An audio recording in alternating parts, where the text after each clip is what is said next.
started in roofing door to door in 2010. If any of y'all from San Antonio, there's a little pocket storm down there. Is it SeaWorld? Is that what that is down there? I think there was a little pocket storm down there that I worked, and I learned a lot about roofing. And what was interesting to me is when Gogan asked me to come speak at this, I'd forgotten this, but the fact was the first roofing event I ever went to was this event.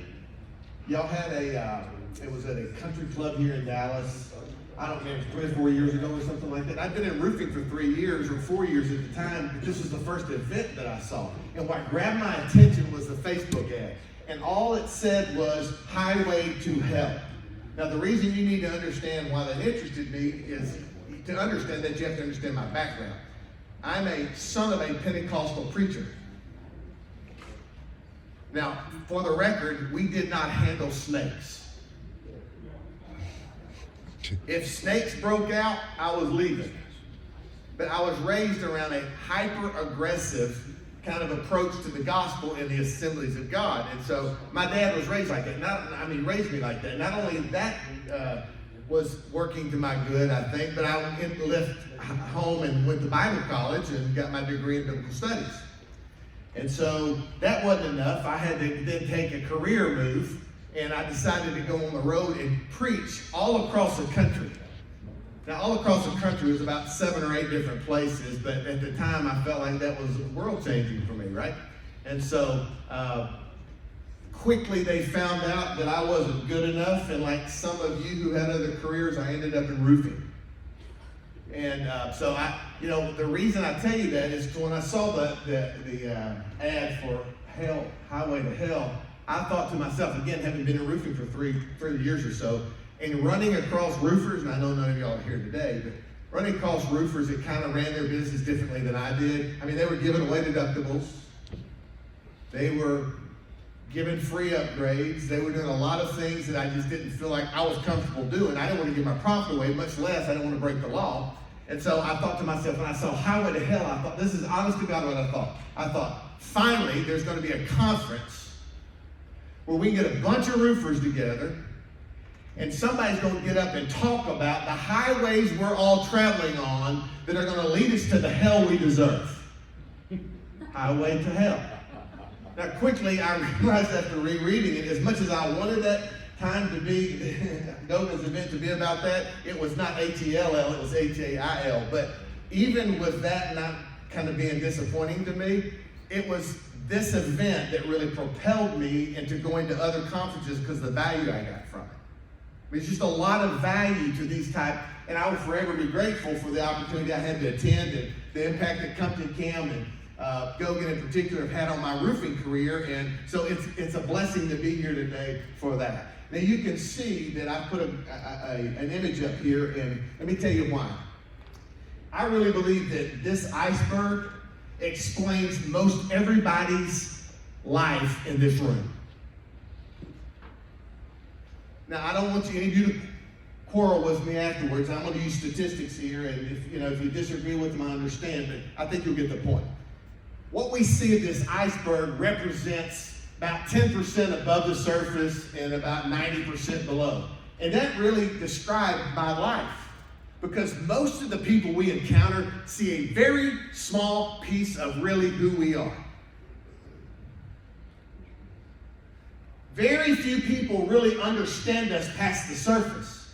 And you know why? Because most of us don't expose ourselves to that level. We have built stuff under the surface and become professional at hiding it to a point where we don't want anybody to think less of us than who we have presented ourselves to be. So we make all of these ungodly efforts to hide stuff and challenges, failures, disappointments, and those things that all of us have faced. We've stuffed them, we've pushed them, and we've kept them hidden for years. Well, guys, today I'm here to talk to you a little bit about the hidden things in your life and the true impact that has upon not just what's going on inside of you, but the reflection it has on the outside of you that everybody sees. Now, what's funny to me about this analogy is there's 10% above, 90% below. But listen to this. Most of us spend 90% of our time on the 10% of our life everybody sees. Now think about that. Most of who we are, we do not attend to. we pay no attention to, we push it down, we don't want anybody to see it, and we've done our best to avoid those topics of conversation to ever come up even with people we love. Because none of us want to be embarrassed. None of us want to be thought of less than what we presented ourselves to be. So the best thing we've done is take the 90% of our time and polished and promoted and protected what everybody sees. And I'm going to tell you something, it's a mistake. Because eventually, that stuff surfaces. And eventually, your system cannot hold the poison any longer, and it makes its way out, and it starts affecting not only you and your judgments, but people around you. You know why I know this to be the fact? It was the description of my life. I had fooled my way through life for so long, it finally caught up to me. And all the secrets and all of the cavities of our life that we don't want anybody to see, that we become proficient at in hiding, I want to warn you today, you will in due season reap what you have sown. And the stuff that's hurt us and destroyed us at times in the past, because the pain associated with it is not going to go away because we wish it away, hope it away, or even pray it away. There is stuff in you and I that absolutely need to be removed. If what we're wanting to grow is the thing everybody sees, there's going to be things inside of you that you've got to let go of and deal with once and for all. Reggie, why are you so passionate about this? It's simple. That's the road I'm on. There are things for 20 years that I've pushed down and pushed down. They're unresolved. It's poison in me that tends to affect other areas of my life. And I got flat sick of it. I got tired of the masquerade. I got tired of being around people who only wanted to, they only liked me because of the 10% that they see, that they actually saw. I mean, the way I talked, or the way I looked, or all those verbal indications, or those visual things that we see about each other. I wanted people to really know me. If you want to know me, then let's get to know each other. But with that comes vulnerability, and it really comes a level of honesty and accountability that most of us have no time for. That's why we stuck it to begin with. There ain't nobody who wants to sit around and talk about failures and mishaps and challenges because of our own inconsistencies. Who wants to talk about that? Those who want to be healed and broken free from that. That's who. And I'm here to tell you today, the hidden things of your life are going to not go away without a challenged effort on your part to remove them from your life once and for all. You didn't expect this after lunch, did you? Nope. Right. So I want you to think about this. We all know the story of the Titanic. And I thought about the Titanic. I was thinking about the Titanic. You can't not think about the Titanic if you're thinking about icebergs, right? And what interested me in that is this part of the story. It was not what was above the surface that sunk the unsinkable. They saw that coming. They thought they could navigate around it. What sunk the unsinkable Titanic? It was what was below the surface. And can I submit to you today that if there is peril that awaits you, it's stuff inside of you that you've not come to terms with yet. If you really, truly want to grow what's happening that everybody sees, then you're going to have to take the challenge of diving under the surface and for once start dealing with the challenges you've stuffed, you've hidden, and you've fought for many, many years of your life. That's where freedom's going to come. That's where growth is going to come. That's where all the opportunities for whatever's next for you are revealed. We can only go so far off of 10%. So I'm asking you to take a challenge today that I've taken. And it's a challenge of bravery. It's a challenge that I found necessary for me to move on and not be chained to all of these things that have kept me bound in bondage for years and years and years. I'm out.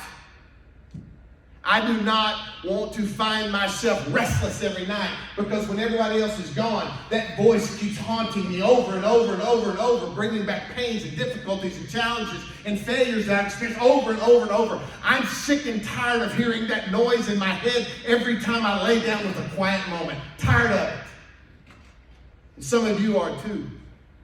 You've bluffed, you've pretended your way through life, and all of a sudden now stuff's starting to surface, and you're going like, my God, I didn't remember that, didn't feel that, hadn't touched me in years and years and years, and there it is. Even as I'm speaking right now, some of you are feeling this inkling inside of you going like, that's me, that's me, that's me, that's me. That's good news. You're having the opportunity once again today to deal with the stuff that makes up the bulk of who you are. And the bulk of who you are is filled with not just successes but failures, good decisions and bad decisions, good relationships and bad relationships, mistakes you've made, and the list goes on and on and on and on. But I'm calling on courage to you today, because what you're hoping for is never going to happen trying to expose your 10% in greater portion than you have today. It's tapped out. I talk to people on a regular basis who will call me and go like, it just seems like I'm doing new things and there's no new results. It's because everything you're touching evolves around what's seen by everybody else. And I'm going to tell you the same thing that sunk the Titanic is going to get your life to. It's the things beneath the surface that you keep overlooking. Some of you are in wrecked marriages. And it's because, like me, I had a wrecked marriage because I was unfaithful. And I was the one who made the mistakes, and I tried to hide them. Well, I thought I'm smart. I know how to push this stuff away. Nobody will ever see it. And I knew I was caught when my wife said to me, you are not invisible. And that rang true to me. I'm like, oh my God. You see, some of you think you're so slick and so conniving, you've been able to kind of push things around to justify in your own mind your lifestyle that you're living. And I'm going to tell you something. Until you become real with who you are and those challenges in you, you're never going to progress to the level you desire. You've got to dig deep inside of you. So, what kind of stuff am I talking about? It's just our collection of life experiences. That's what it is. Good, bad, and different. And the ones we like, we push to the top. The ones we hate, we push down. That's the rhythm of life. And the biggest thing we worry about is, my God, if somebody knows this about me, my status, my brand is affected. My wife put it a different way. We've been married 32 years, and she'll tell you 25 of it has been good. God, that was funny to me. Wish that God had the same effect on you. She told me one day, I started thinking about this stuff that's just bubbling in me, because I want people free. I mean, I really want you to break free from some of the stuff that's kept you in prison emotionally for years. Some way somebody treated you in the past you can't let go of. Something has happened to you, you just can't get by. Are you not tired of it? My God, it wrestles us to our knees on a regular basis, yet we just continue to feed it, let it live, kill that thing once and for all. So, started thinking about this. A good friend of mine, all y'all probably know John Dye. I started kind of telling him what was in my heart to do, and he goes, hey, I got a great name of the show. I said, what's that? He said, Live Exposed. So I have a podcast every Wednesday called Live Exposed, and this is exactly what I talk about, 100%. I don't have guests on. It's just me, rambling, 30 minutes. But this is what we talk about. We talk about this stuff that's deep inside of us and nobody wants to talk about. Nobody wants anybody else to know about. That's what we talk about. So I told my wife, I'm like, she's a pharmacist, by the way, and she said to me, I said, I'm thinking about naming the show this, Live Exposed. And she says to me, I said, what do you think about that? She said, well, when I think about exposed, I think about the word bacteria. Now, did anybody else in this room, when I said live exposed, think about the word bacteria? The answer is no. And I said, but I've learned after 32 years with this beautiful woman, when she speaks like that, though I don't comprehend it at first, I just take time and sit on it and learn from her. See, here's what she said. She said, there's bacteria that lives under the surface that nobody ever sees, that's in our bodies. And she says, the only way you can deal with it, one of the only ways you can kill it off, is to expose it to light and oxygen. How do you do that, honey? Well, you have to lance it open, and you have to expose it to oxygen for it to ever die. And I thought, that's my stuff. That's my stuff.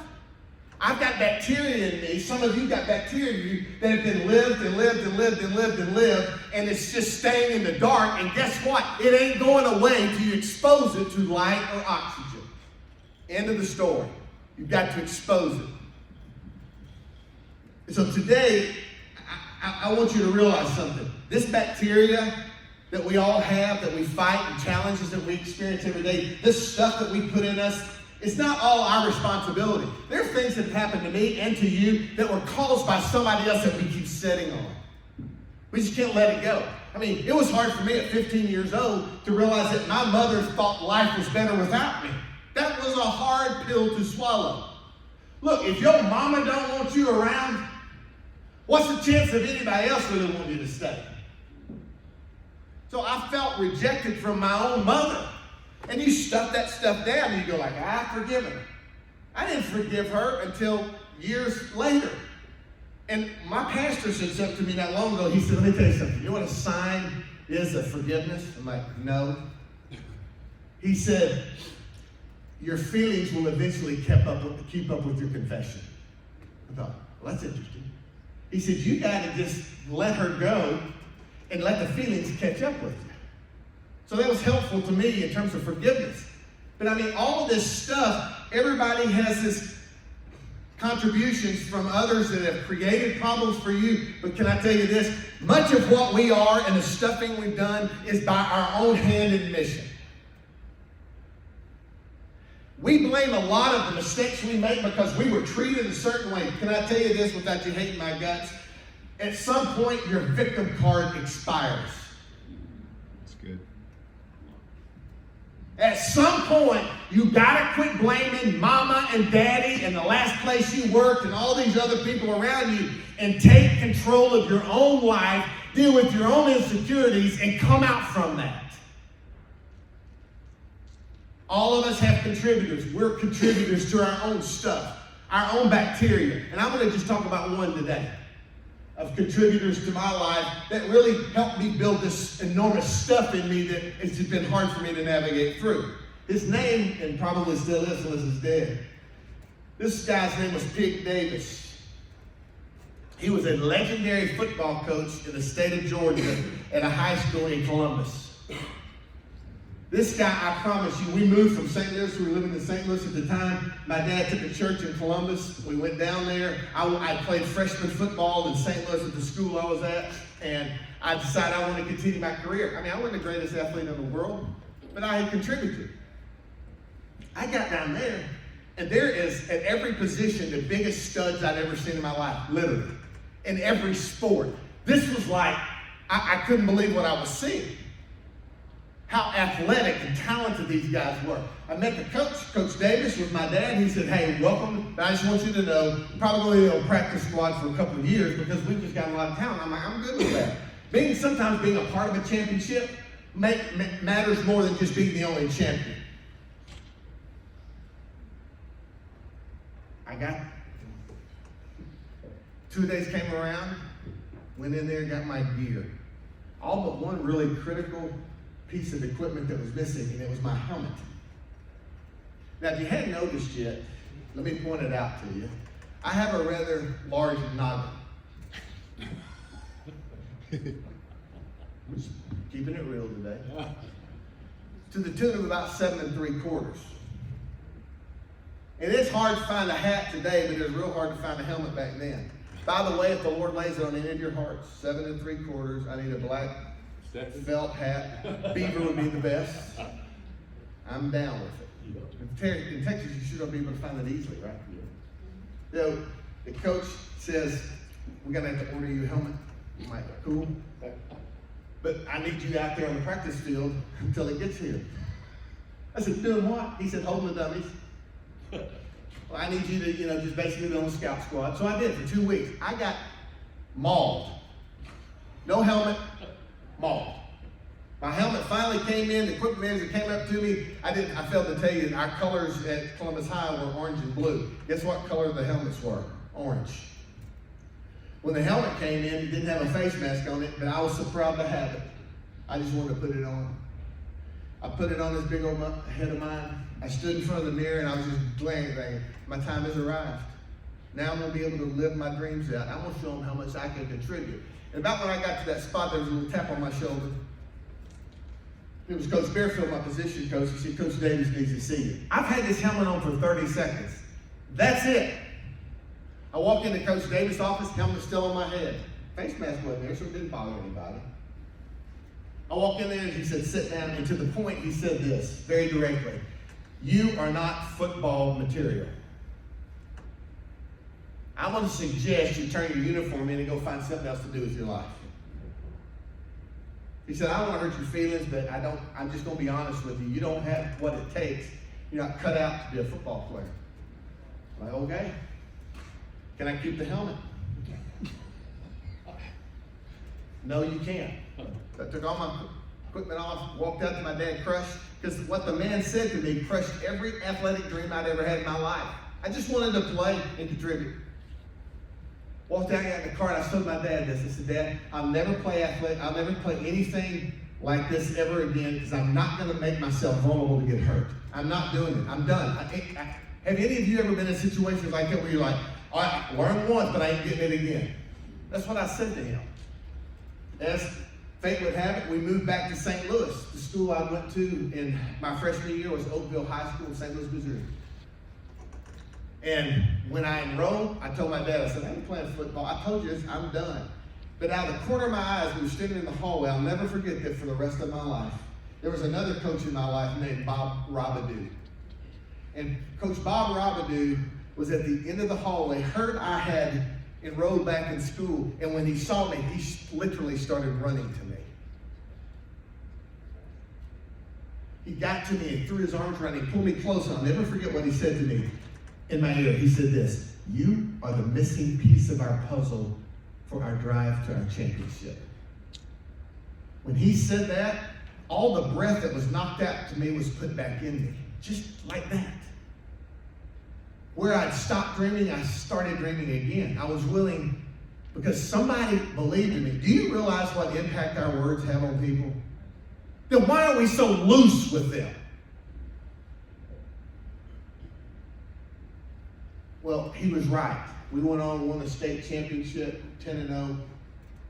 I was all conference, all district, all state, had 14 major scholarships offered to me to play football.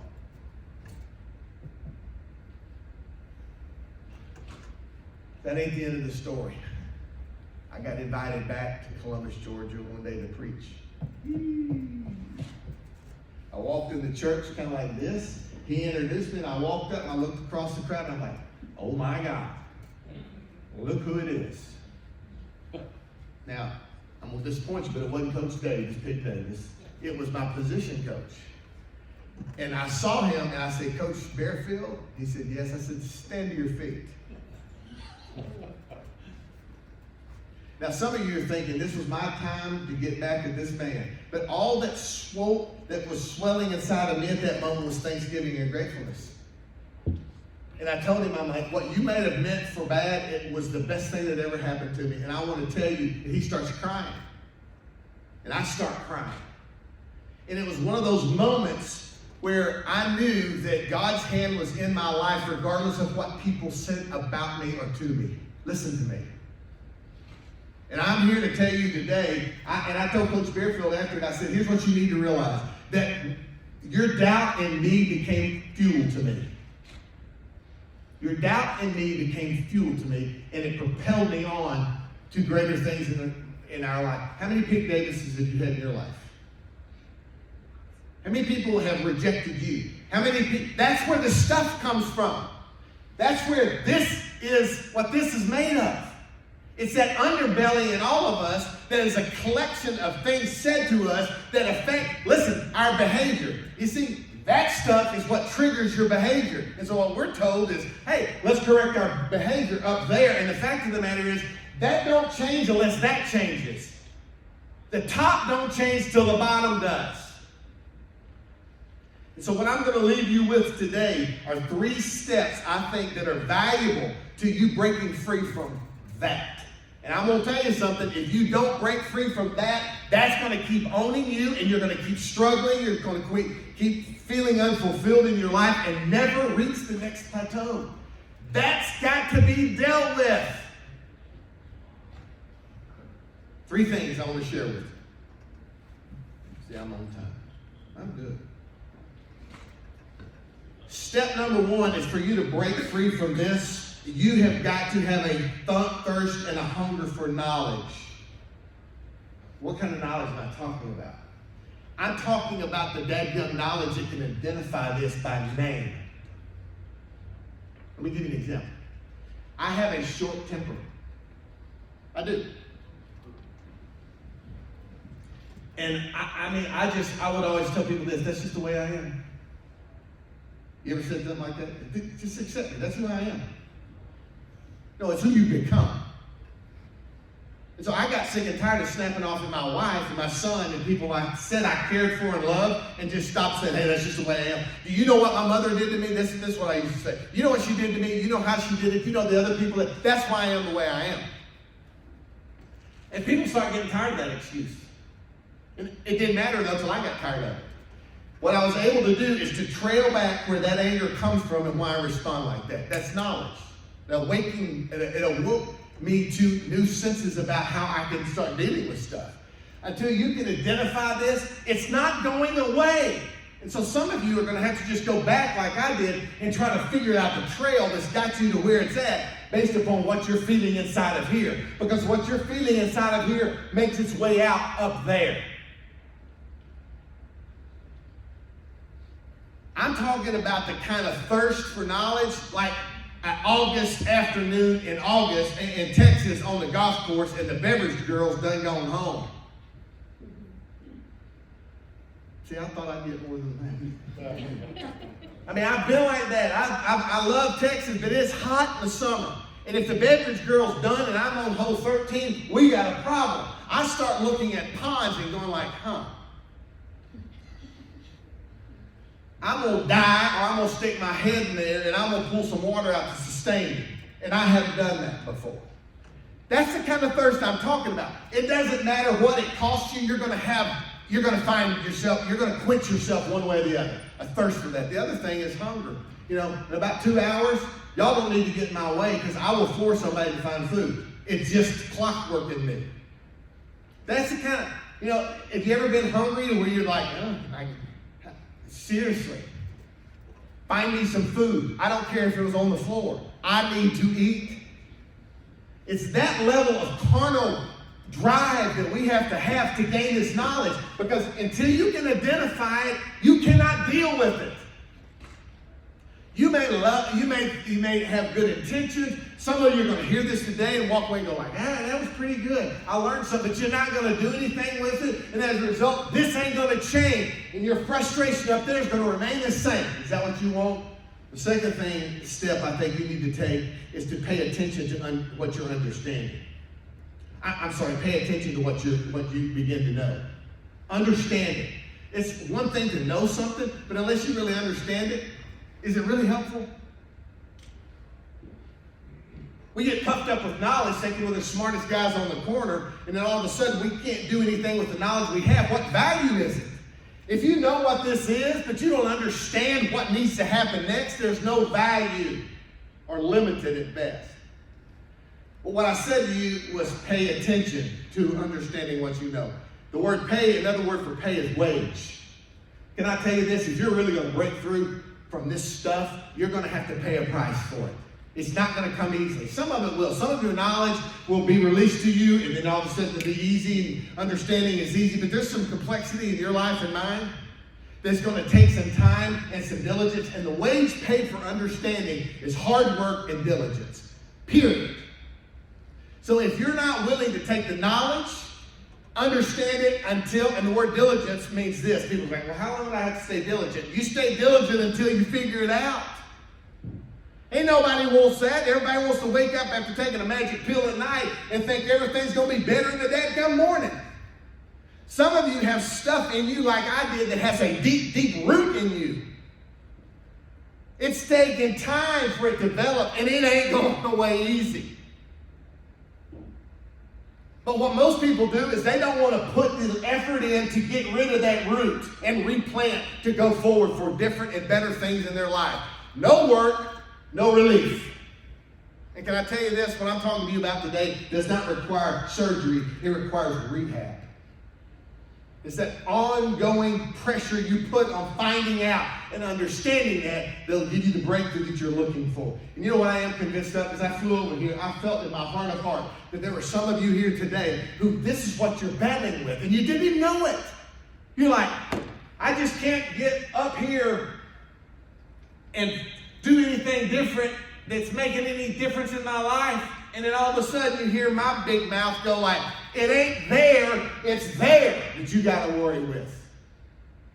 It's not above the surface, it's below the surface stuff that are the challenges that you're going to face. And the final step after you've paid the wage required for understanding is, I'm going to tell you probably the best word of advice I'm going to give you. Choose wisdom to be a constant life companion with you. So most people hear wisdom and go like, I get it. Oh, that kind of knowledge. No, it's not. It's not the same. Wisdom is the application side of understanding and knowledge. So if you know something and you understand something, don't you need a plan now to kind of move out of it and deal with this? Yeah, that's what wisdom is. Wisdom is that discernment that we get, right? That cries out to us. And it doesn't just say when we get to a stop sign, go right or left. It tells you that the stop sign is coming, be prepared. That's discernment. And so wisdom equips you and I to take the knowledge we have and the understanding we've been given and put a plan together to get rid of this stuff once and for all. Simple 3 steps. Know it, understand it, put a plan together to get out of it. And be patient until it happens. Those 3 words work in concert, one with the other. Everybody ask this question and I'll conclude with this. If I'm going to spend time, treasure, what's the return on my investment here? And I want to conclude by telling you that far more valuable is wisdom than gold and silver. And might I add crypto? Hey! Because I just had to say crypto. It's value that's priceless. A plan to get out of this has no value connected with it past immeasurable. I mean, you just can't measure it. Think about this. What if you were assured that every decision you face going forward, you couldn't make the wrong one? Can I get you to take your checkbooks out to that? What if you walked as a companion with wisdom every day of your life? Here's what the Bible says. The Bible says it gives you long life, happy years, and peace. You know what I think the biggest trouble with most of us is our mind never stops and our worry never decreases. Just constantly just grinding and hustling. I get all that.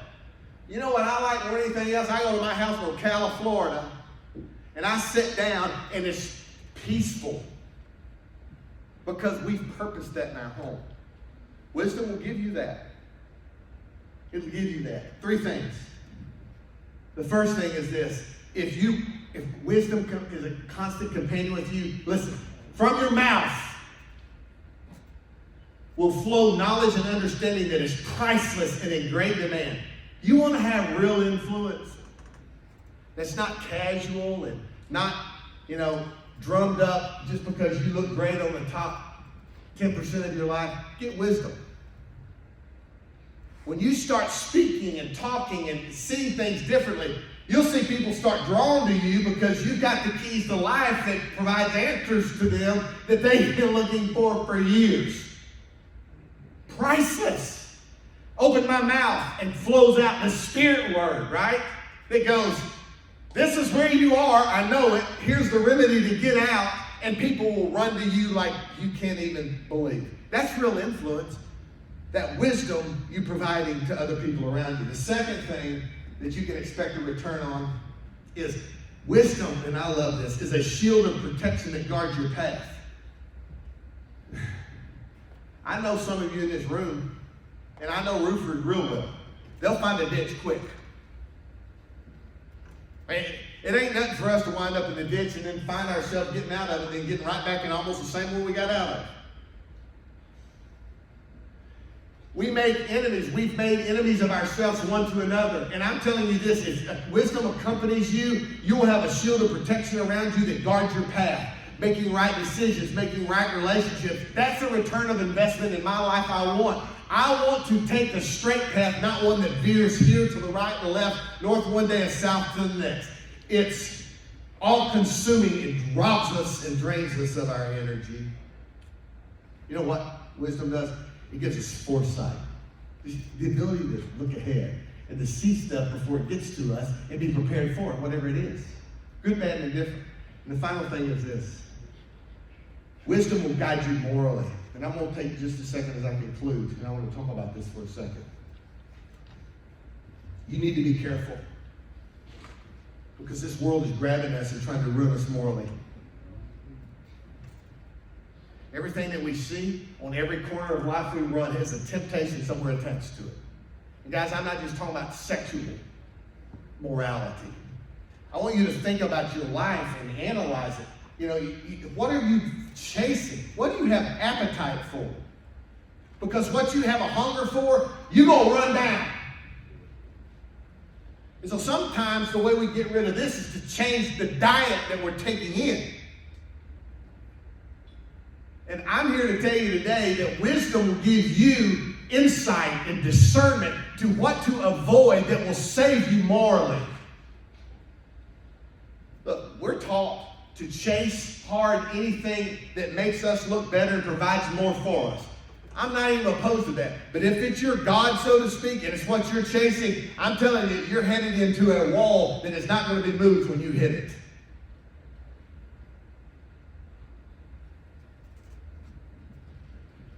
We are tempted on every hand, but I'm telling you, don't compromise. If you want the life you are hoping for, then what you got to do, I'll close with this, is you've got to make sure that 3 things in your life are aligned. I do a lot of 3s. It's probably because I can't count much past 5. I thought I'd get more than that. Got 3.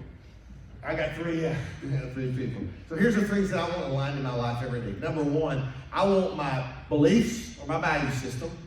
I want my boundaries, and I want my behaviors to align. That's it. So we say, John and I were talking about this last night, and Greg at dinner. We say we believe stuff, and then we see the way people act, and sometimes the way we act, and it just don't line up. It bothers me sometimes to hear people talk about Jesus and, you know, and I mean, their whole message in their roofing world and their life is just about we're a God-centered company. And it's really hard to find signs of that. I don't want my life to be like that. I want to believe. I want to walk in boundary, right? So I want a lane that I can stay in, I know I'm safe in, that will produce a behavior that represents my beliefs. So some of you today, as I close, need to hear clearly. If all you're chasing is that 10% that everybody sees, you're going to stay in struggle, and eventually it's going to create ruin in your life. There's a way out. And what I want for you is, above all else, that you prosper. Above all else, I want you to be happy and peaceful. I want you to live a life that represents what you believe, and you walk in that boundary, and your behavior represents that. Because when this stuff starts shaking in you, it will grow that organically. And that's one of the catchwords, but I believe it. When this starts breaking up with you, you have the courage and the bravery to walk in there and start dealing with this. All of a sudden, you're going to see growth on that top side of your life, that 10% that everybody, it just happens without you trying to make it happen. And when you get to that point, life is going to be better than you ever have. Thank you for letting me be here today. I appreciate your time.